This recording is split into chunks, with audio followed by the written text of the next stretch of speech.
Hey, it's Michelle Tennant Nicholson here with an update on my fast food from the farmersmarket.com project for 2011.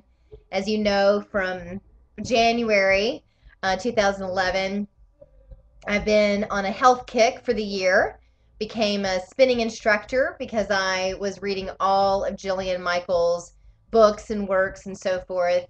Um, it's now November, the last day of November in 2011. I just wanted to share with you some insights that I've had since Thanksgiving. As you all know, I stopped calorie counting and I'm now doing portion control primarily. I have no idea how many calories I ate over Thanksgiving. Um, Probably too many, probably like most of us. I did notice on the scale I was up 2 pounds, but I'm right back into my spinning routine because now I'm an instructor, right?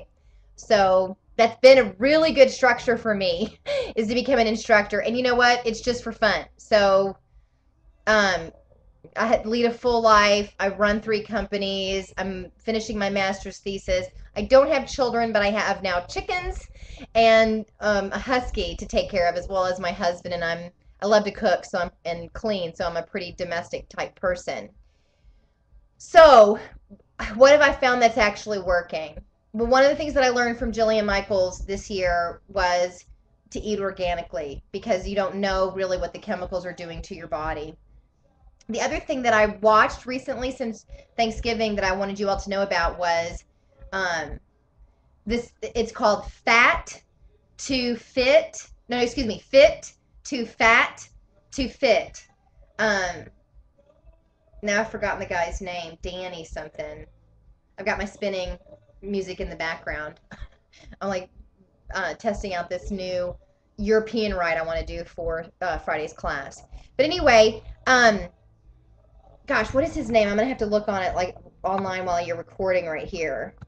So it's fit to fat, fit to the number two, fat to number two, fat fit.com. This guy is incredible. He is a fitness trainer and then he gained 70 pounds in 6 months and now he's out to lose it again. He's, doing it. There's nothing surprising about what he's eating. It's a typical diet. I remember elements of Body for Life in it, elements of the South Beach diet, general good eating. But basically, what he's doing is he wakes up. He has a spinach shake that he does. I saw him on Dr. Oz, and he starts the morning off with a good whey protein spinach shake. It has whey protein, spinach, a half a banana, 2 tablespoons of peanut butter, and then our almond milk, an unsweetened almond milk. And then the rest of the day, 5 meals he eats through the day. It's primarily a good piece of protein, and then he gets his carbs from mostly vegetables. Now, and I was thinking about that, because this whole year, and he gained 70 pounds eating a typical American diet. They call it the SAD diet, the standard American diet.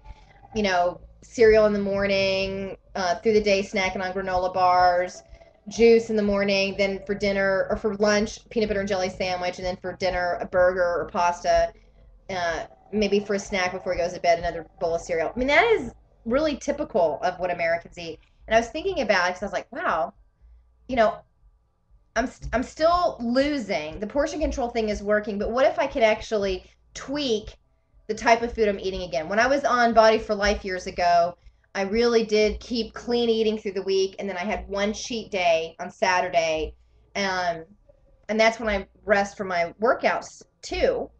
So I was thinking about implementing that more because I like to cook on Sunday and cook all my meals for the week.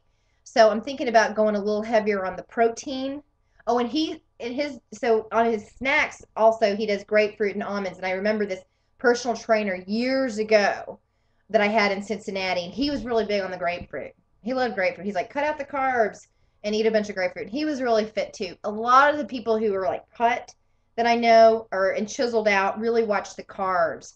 Uh, I like carbs though because I do extreme exercise, right? I do the spinning, which is hardcore, and then I also whitewater kayaking and off-road motorcycling because I love my carbs. But when I'm not firing it up, I can really forget about the carbs a little bit and get them mostly from vegetables. If I'm really needing something, rather than grab for bread, maybe get a potato or some, healthy organic corn. Be careful where you're getting your corn.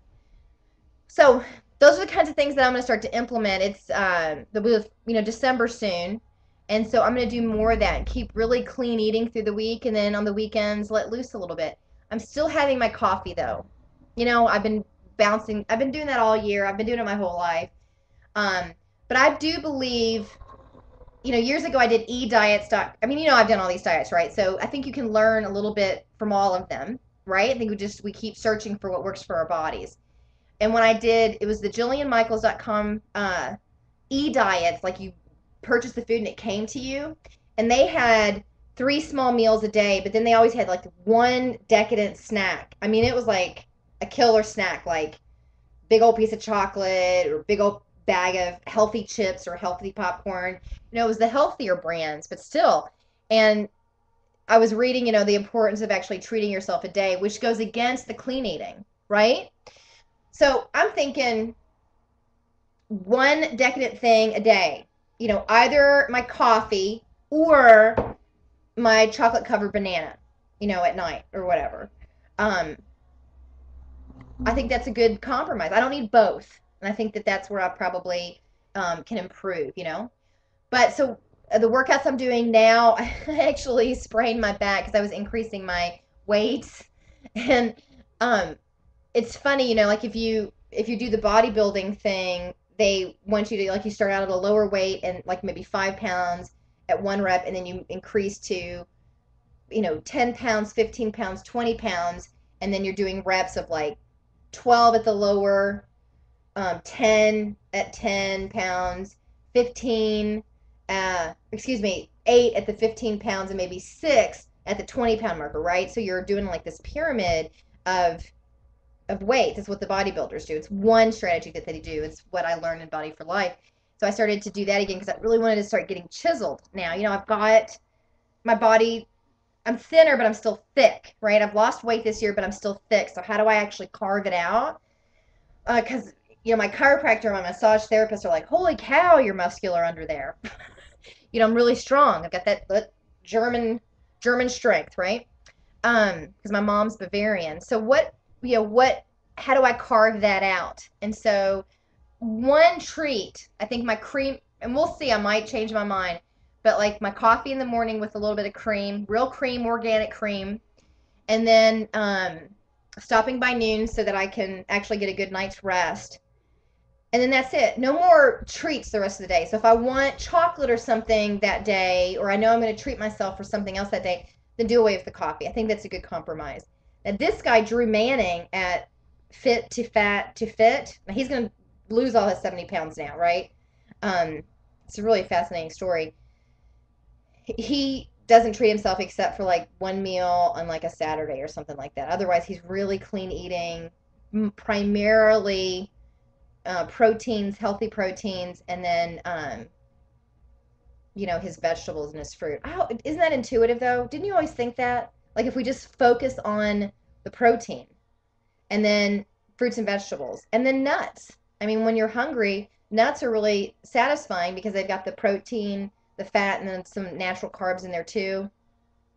We should just eat what's intuitive for our bodies, right? Nothing processed, just what's from God and from the ground, right?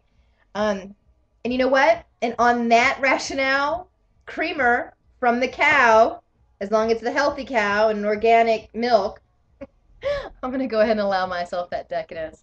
I want to know what you're doing. Are you doing the portion control thing with Yum Yum Dishes? Are you trying a new diet? I want to know what you're doing. A lot of people have been emailing me. I haven't checked in because we've been doing the chicken coop, but now I'm checking in. And I've actually am now, I'm in the middle of a 6-week push to the end of the year. And I started a couple weeks ago with my friend Emily. We meet every morning via Skype, and we call it the MADE Project. Motivations are dreams executed. Isn't that fun? We like that. So, like you've been made, like if you're undercover and then all of a sudden they've made you, sort of like that, but in a positive sense. So, what are you going to do between now and the end of the year? And then in 2012, we have a whole other opportunity to try something new. So I hope you're doing well. Talk to you soon.